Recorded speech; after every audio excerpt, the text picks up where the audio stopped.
તમે કેટલા નસીબદાર છો ભાઈ કે તમે રણુજા રામાપીરની બીજ ભરવા જઈ રહ્યા છો. મેં રામાધણીની ખૂબ વાતો સાંભળી છે અને મેં પણ મારા ભાઈ માટે બીજ ભરવાની માનતા રાખી છે. પણ એક કહેવત છે ને કે રામાધણીનો હુકમ થાય તો જ બીજ ભરવા જવાય. અને મને લાગતું નથી કે આ જન્મે તો મને રામાધણીનો હુકમ થાય. ભાઈ, હા તમે મારું એક કામ કરશો? હા બોલો ને બેન. હા, તમે મારા તરફથી આ રામાધણીને ચડાવી દેશો?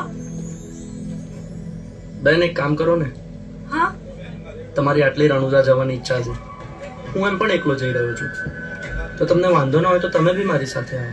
ભાઈ, તમે અમને રણુજા લઈ જશો ને તો આ ઉપકાર અમે તમારો જિંદગીભર નહીં ભૂલીએ. એના કોઈ ઉપકાર નથી, આ તો મનુષ્યની મનુષ્ય પ્રત્યેની ફરજ છે.